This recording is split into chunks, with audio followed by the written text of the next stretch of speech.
Hey, kiddos, I'm recording a podcast. It'd be really helpful if you could. I can't lock the door. I'll try and lock the door. All right. We're back. Real life. This is The Safari.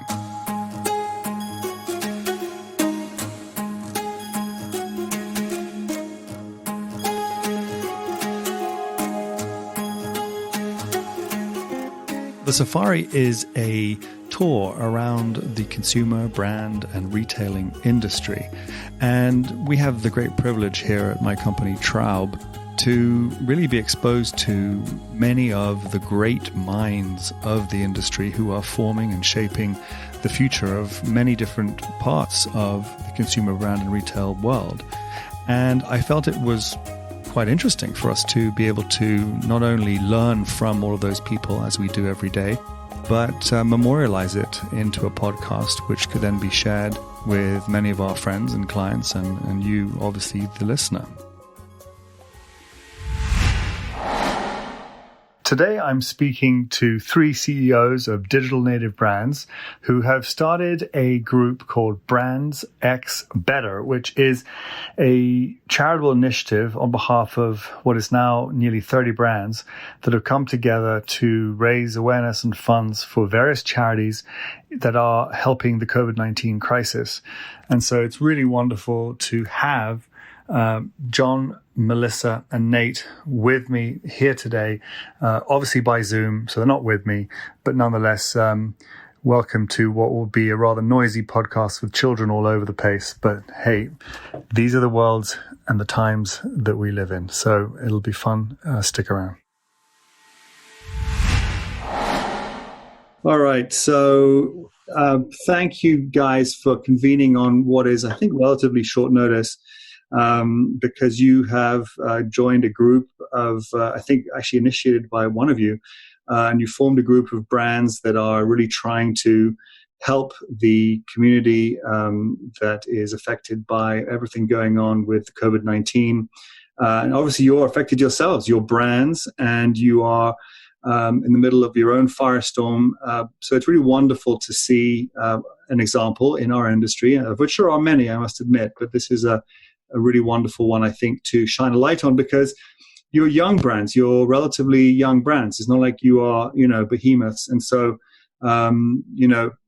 e pluribus unum, together you will be one powerful force potentially. So maybe let's kick off with you each introducing yourselves. So who wants to go first? John? Nate? All right, I'll start. So my name's Nate Checketts, and I'm the CEO and co-founder at Roan.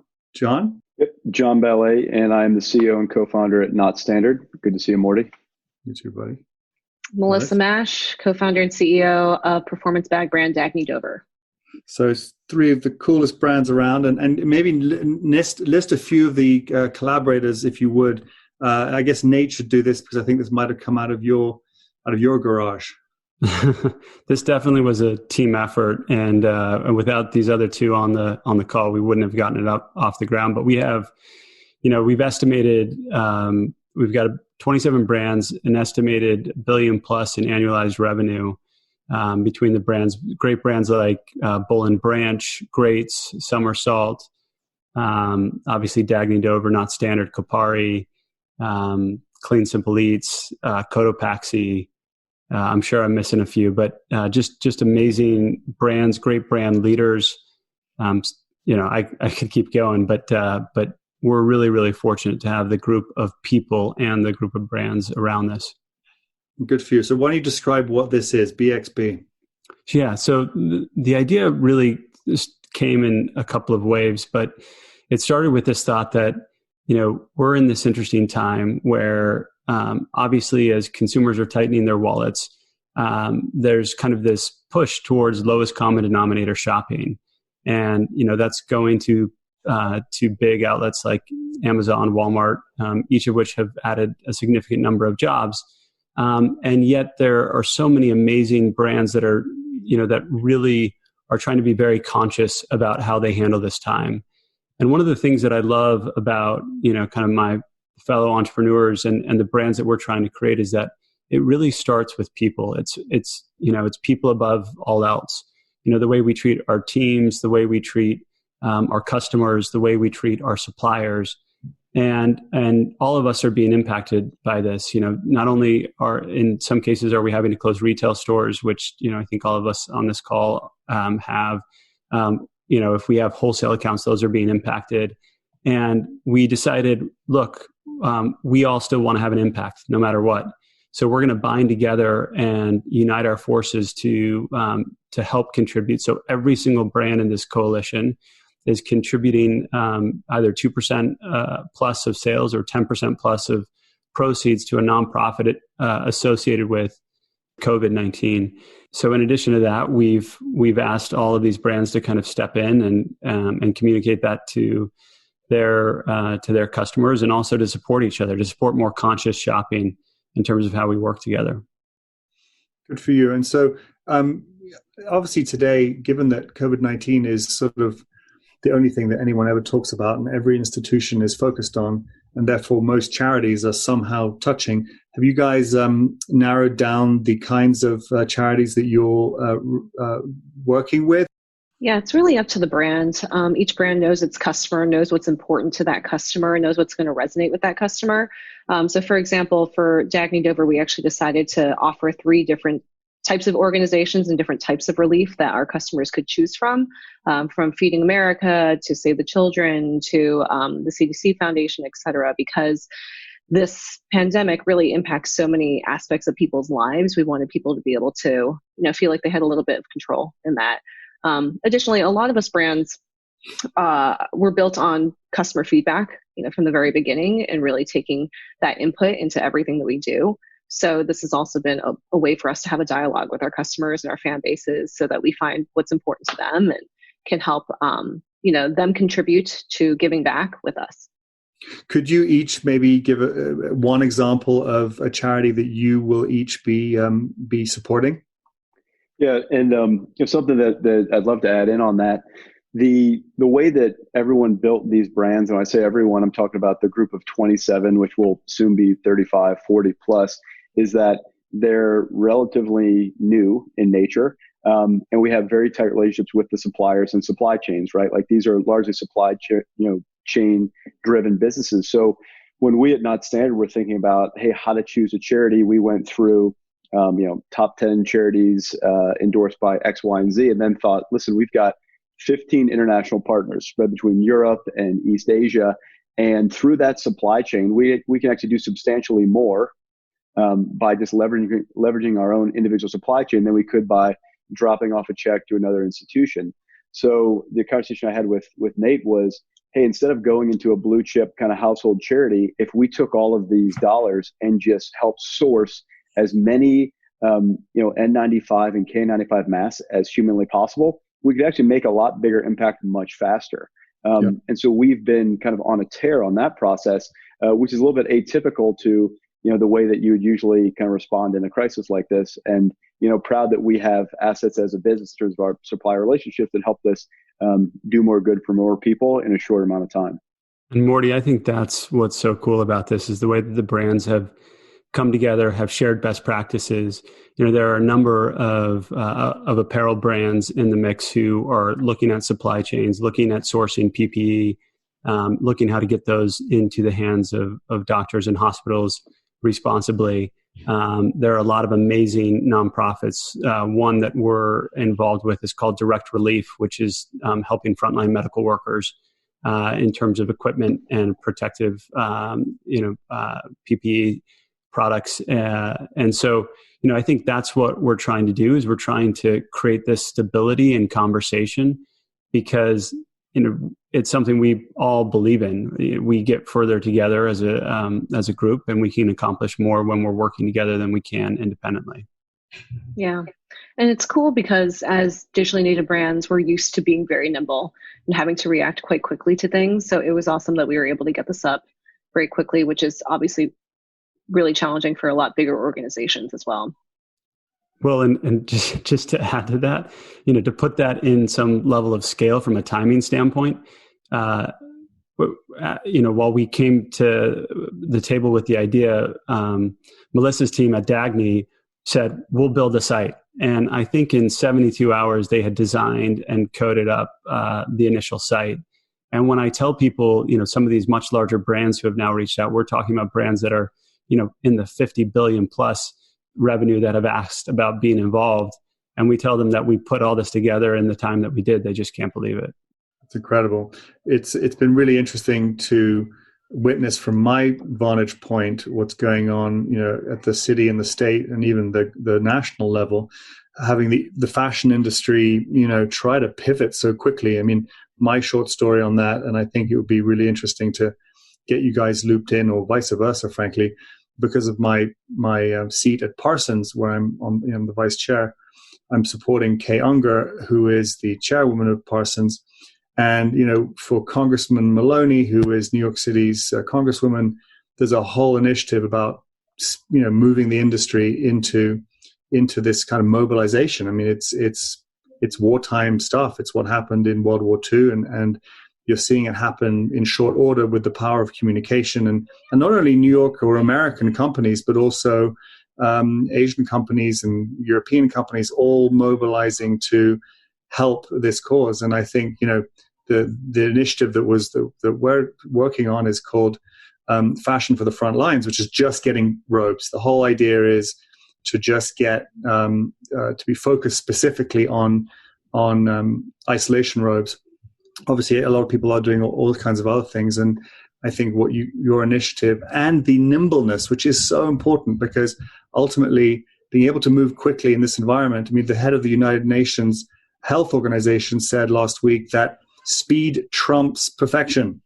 And I can't tell you how many times I've said that in my business, in my life, in my helping the industry move into developing PP&E. You can't wait for the level 3 technical gowns. John, you using your supply chain as an example, or your Chinese factories to help with certain elements. You want to talk a little bit about that? Yeah, and so when you think about kind of what does a supply chain entail, it entails like, what are your partners making in real time, and then what relationships do you have along the way, and some things that we can share. All of our partners that we've built across the globe have access to a shelf or a truck of masks somewhere that they can throw into kind of the exit route to get to the United States. At the same time, both of our big manufacturing partners are also making masks in real time using a percentage of the floor staff. And so we've been buying those and dedicating more and more resources to them, because the more we buy, the more people they can employ, and so on and so forth. And so, when you look at how it differs across these different countries and the regulations, I think the speed over perfection, couldn't be more true than right now. We're seeing some great things come out of Asia, which is really firing on all cylinders. We have some great Italian partners who are really suffering as well. And we're really trying to get even some of the masks from Asia into Italy on the way back in, which is also extremely bureaucratic. And they're worried about perfection as well. So we're able to, take some of our great partners and say, hey, we appreciate this. Let's help one of our other suppliers in here and make sure that everyone comes out in one piece on the back end of all this horror. We'll be right back. I want to take a second to explain to you why Traub is able to bring you the safari. We pride ourselves in being at the very center of a very global, very complicated consumer and retail landscape. And in our travels, as we help think, manage, and expand businesses in many different channels and geographies, we're able to meet and learn from some of the great minds in this industry. And it's really wonderful to be able to bring them to you. And in doing so, I hope that you, the listener, will be able to learn a little bit more about what we do at Traub as well. Back to the safari. So the issue in the industry has been, in general, I think, over the last years, one of connecting with consumers, being able to be transparent, to be sustainable, to be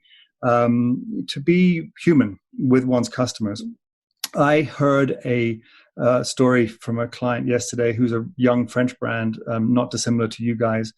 And that company wrote an impassioned email to their employees saying to them, I really need you in this time, and please buy my products, please support us, etc. Do you find that your customers, given the amount of time and effort that you put into nurturing that relationship, maybe more so than any other vintage of brands, are you feeling are there any stories of interest about your consumers sort of coming to your support in various different ways, maybe through this initiative, and maybe there are other stories? Yeah, definitely. I mean, I can think of several examples, but, just taking it from a higher level view, if you go back 100 years ago, our relationships with retailers were on an individual level, right? You knew the local butcher, you knew the local baker, and they knew you and they knew what you wanted. And, then everything moved to mass, and now it's moving to some beautiful hybrid of those two things where brands today are building one-to-one relationships with their customers and knowing them on a data level in an important way to help cater and serve them.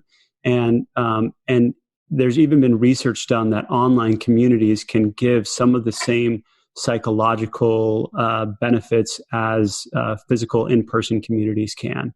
They're seeing it with elderly populations that are engaging in Facebook communities and so on. And I think that each of us as brands have tried to build communities and not just kind of individual relationships with customers. And so we have this Facebook group of folks that are just kind of diehard Rhone customers who love the brand. And we didn't necessarily go out to them hat in hand saying, please support us during this time, but we did. But we did send some very sincere messages that we appreciate your business and that we appreciate you shopping with us, and it makes a big difference to us. And please know that as you make these decisions where to spend your money, we value and care about when you spend it with us. And that was incredibly well received. And we've even had a promotion going, and we've had customers reach out and saying, I'm refusing to use the promotion because I just want to support you during this time. So we've had a lot of amazing examples that way. That's really cool. John and Melissa?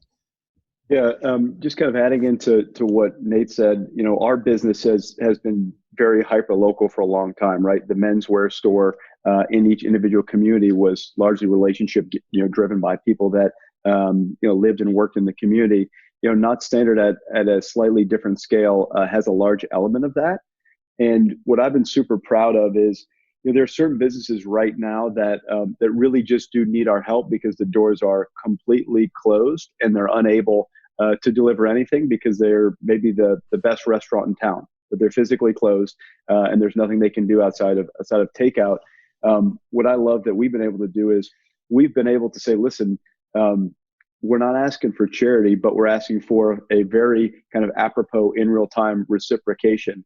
We're selling product, we're shipping product. We think this is an apropos thing for you to buy right now in the current environment.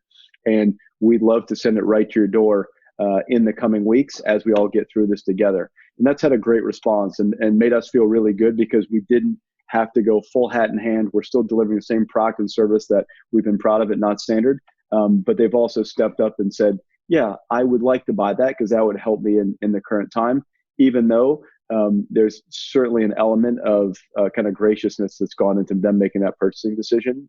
We've been super grateful to see it. Thank you. Yeah. And then on our end, we really have been using this time not as a time to ask for people to support our business, but really to give them a lens into what life at Dagne is like and what our team is like. And, very few people know that we're 20 people. Very few people know what our policies are in place for how we're dealing with this with our employees, et cetera, and what our plan is. So we posted sort of a letter to our customers on our website. We've posted things on social. We've posted just what we're doing at our distribution center to make sure our personnel are taken care of and additional hygienic measures are being taken, et cetera. So I think just a transparency of what we're doing as a company, we've gotten amazing response from people just knowing a little bit more about how we make decisions or, how we treat everyone in our circles. And that has built a lot of really positive rapport. In terms of driving sales, I think that has also, encouraged people to stay engaged with our brand. They may not be needing a bag at this moment in time, given that they're not going to the gym, they're not traveling, they're not going to work, etc. But given that we did just launch our spring summer collection about 2 weeks ago, a lot of that imagery has been extremely well received. It's called Infinite Summer. So a lot of people are just like dying over the imagery of wanting to get back to that feeling of nostalgia and warmth and, being social with friends and being out and about. So it's created a lot of just like generally positive vibes as well. Good for you. Yeah, I know my mother's been sending me all kinds of trips that she's intending to take us on. I'm like, go for it. But I don't know when, but I go for it. So 2 more questions. The first is, under the heading of hope, I'm a big believer that this thing is, awful. It is the worst thing that's hit any of our lives. But I do believe that we're all going to be incredibly strong and resilient for it because of the creativity that comes from having to stop. So if you could each share an example of how you are so hopeful and a positive story that really makes you feel great about your business, your customer, life, the world. It could be anything. And then let's close after that with just tying a bow around BXB and making sure that everyone knows where they need to go and what they should do and etc. So let's dial up the positive, guys. Let's tell me what's on your mind. Well, I'll go ahead and start. There's certainly a lot of silver linings that come out of this. And I think you're right. This is, at least for most of us on this call, is probably the hardest economic time any of us have faced. And yet when we compare and contrast it to the difficult experiences that human history has faced, it just pales in comparison. And so, trying to put it in relative terms, not just in absolute terms, that helps me have some perspective here. And, we're fortunate. I have 3 boys, and I love them. They're my greatest joy, and my wife, and I to have this time to get to spend more with them. I challenged each of them to come up with kind of a goal of what they wanted to accomplish. And my youngest son wanted to learn to ride a 2-wheeler bike. He's 4. And yesterday, I am in charge of recess. My wife calls me the PE teacher, which is probably the least flattering thing she's ever called me. I took him yesterday, and after a week of, not sure whether he was going to get it, he rode clear across the parking lot. And it basically brought me to tears that I could get to be there every single day, have this experience with him. There's so much beauty, so much goodness. If we look around, there's so many people doing really good things, trying to do good things.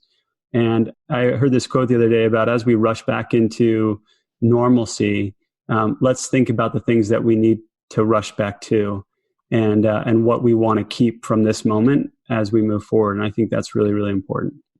Amen to that. Thank you. That's really well said. I'll go on the back end of that, because kind of how you conclude is a lot how we've been talking about things at our nightly dinner table. I think we built, over a 10, 15 year bull market, we built these routines and these pieces of like infrastructure in our life that made things slightly easier. And they just kind of stacked, and we started to take them for granted, kind of one at a time, right? So all these things that it took to make your life run, were kind of incrementally added over the years. And, someone that helps you and loves and takes care of you, my daughter, during the weeks, right? I'm able to spend time with them during the day, the things that help my wife and I connect, all the different things that we have, been allocating time to, they're just on halt.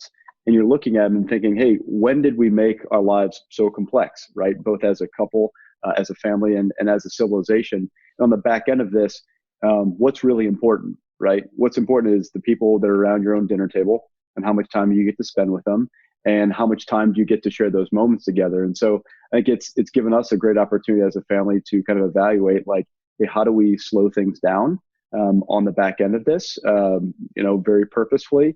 And you have to think that much of our society is having a very similar thought and a similar moment with all the time for introspection. So I feel like the net effect of that is, as society, we're a lot more conscious of the way we spend our time, a lot more conscious at the pace in which we're all running.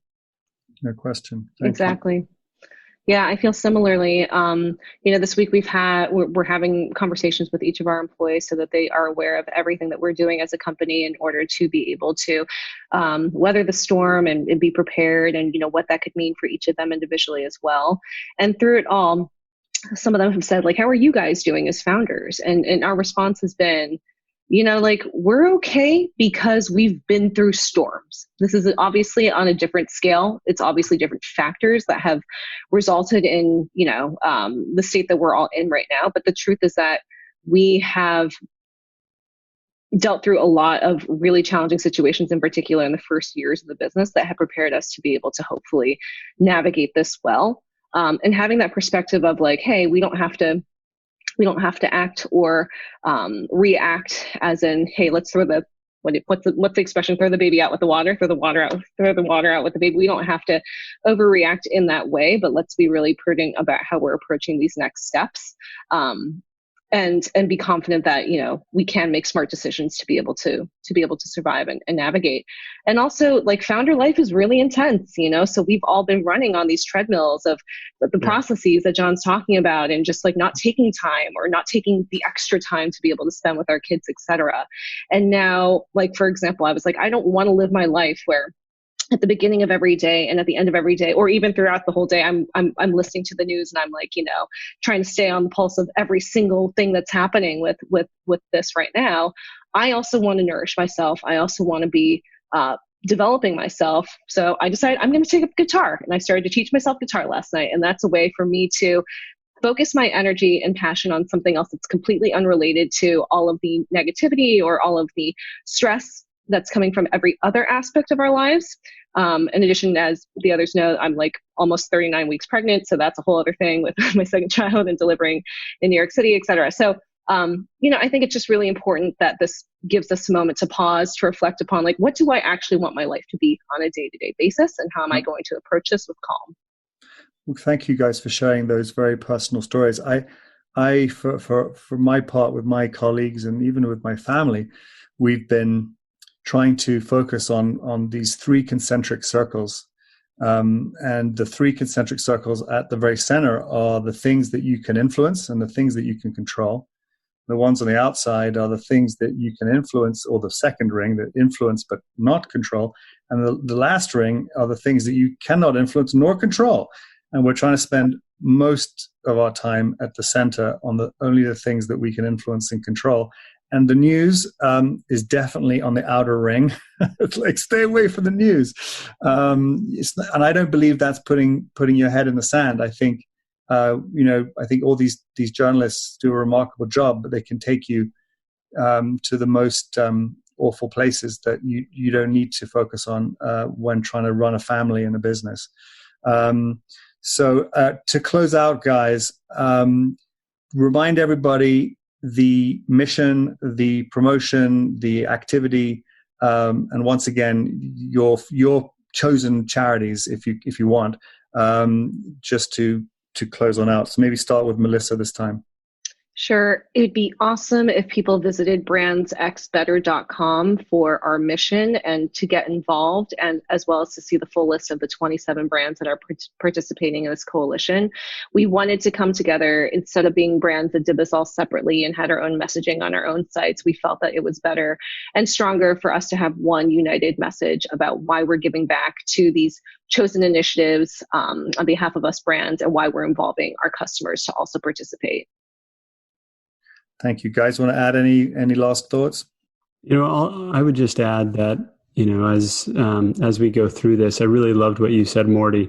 I read a quote by C.S. Lewis that he wrote during the atomic age, is what he called it. And, this was a time in England where they were fearful that an atomic bomb would be dropped on them every single day. The news talked about it.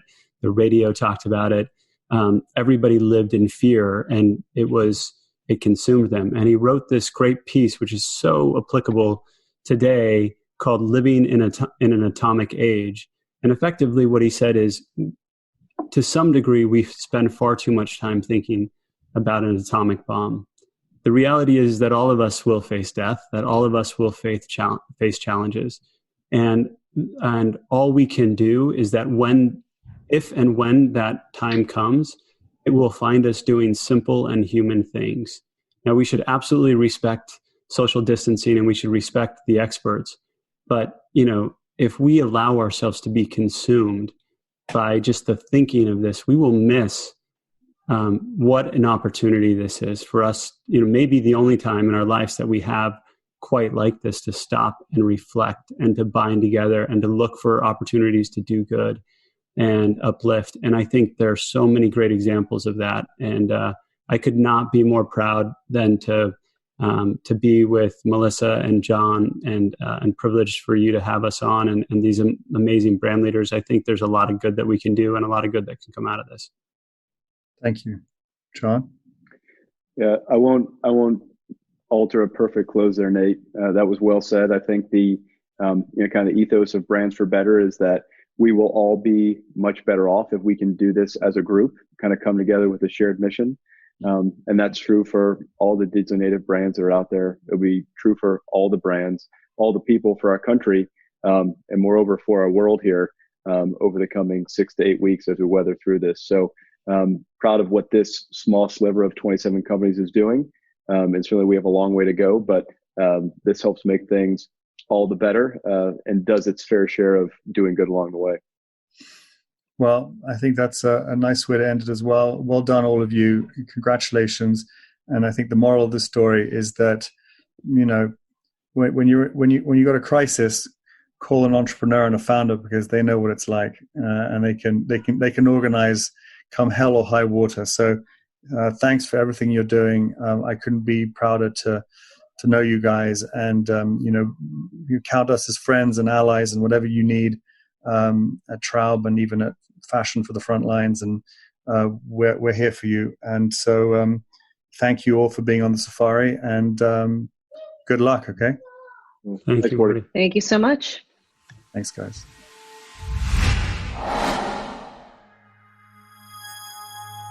If you want to learn a little bit more about Traub, you can go to traub.io, where you'll learn a lot about everything that we do. If you're enjoying the safari, please do share it with your friends and colleagues within the industry. And please also don't forget to subscribe and like it. Until next time.